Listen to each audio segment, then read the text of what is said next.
stunting is basically that a child doesn't grow enough in length. Yeah, and stunting is not something that happens overnight. Yeah, you're not overnight you get longer or not. No, it's an indicator of growth over a longer period, months or even a few years.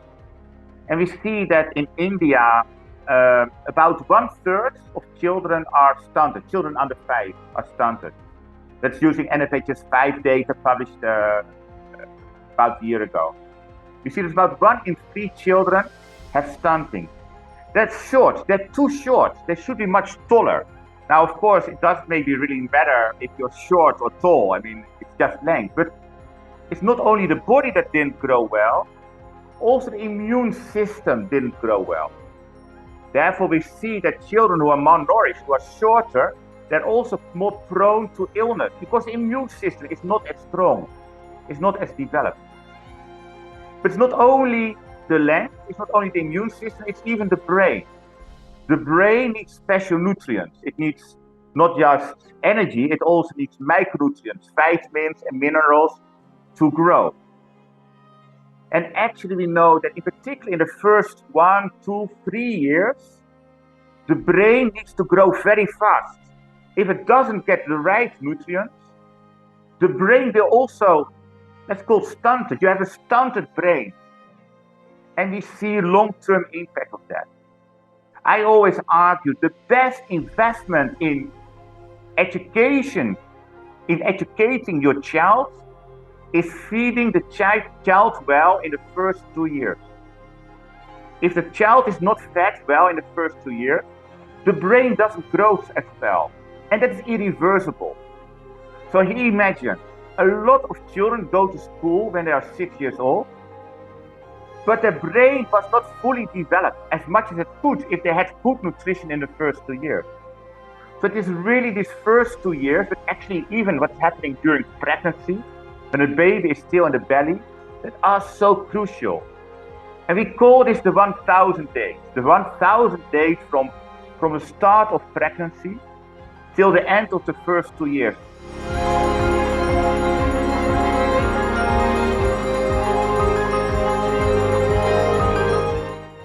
And India has very, very good programs. It's got very well good policies, very well designed technical protocols on what needs to be done.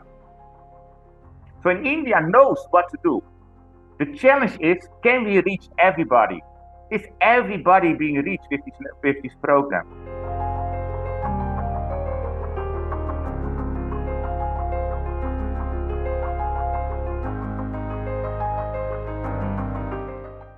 If I look in India, I would see 4 things. Let's call this the big 4 of 1,000 days in India. The first one is diet.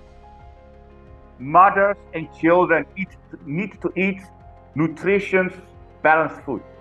Yeah, so we need to have what we call a balanced meal. Enough foods that is high in protein. That could be dal, could be beans, could be nuts. But also, for instance, foods rich in vitamins and minerals, vegetables or animal foods.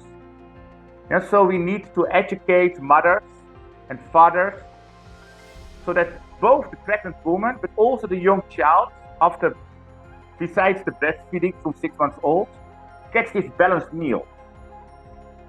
The next one is growth monitoring. We need to monitor the growth of a mother. Is the mother gaining enough weight to feed? Because the mother is eating for 2, the mother is eating for herself, but she also needs to eat for the baby. Is she growing well? But also children.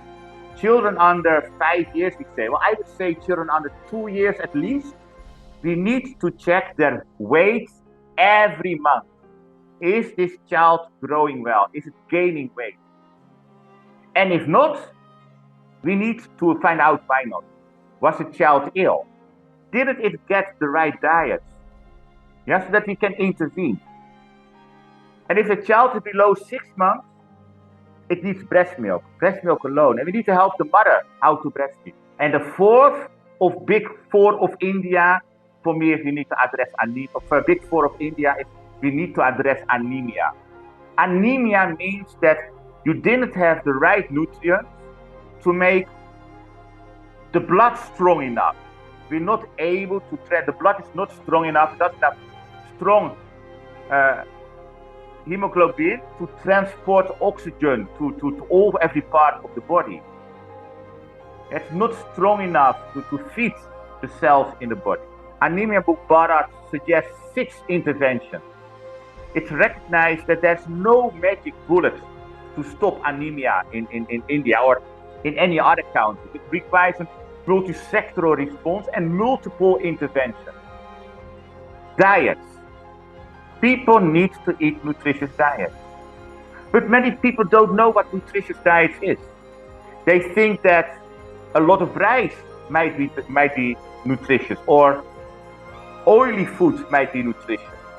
But both carbo or fat-rich meals might still the hunger, but it does not stop anemia. You need micronutrients for that. Iron, folate, but also other micronutrients to stop anemia. They call it nutrition literacy. Nutrition literacy is still too low in India. I wish that the same kind of level of investment would be made to promote nutrition literacy, to help people to understand what healthy, balanced meals are. Then fortification. Much of the food doesn't have enough nutrients. And you can add to those nutrients by adding some iron or folate or other food, other micronutrients. You can add them to the foods, to the rice or to the cooking oil or to other food components. So you make those foods that are commonly consumed more nutrition rich. Then iron folate acid tablet. It's a tablet that children, pregnant women, adolescents need to take to prevent anemia. And we see over the years, because of Anemia Book Bharat, because of awareness around this, that the coverage has gone up. And we saw that in states, coverage went up from 20 to 30 to 40 to 50%. Yeah, so more and more adolescents, particularly girls, were taking iron folate acid tablets. But then COVID came and schools were closed. So we need to pick that up again. But even 40% coverage or 50% coverage is too little. We need 100% coverage. And often it are the most vulnerable who need it the most who are reached the last.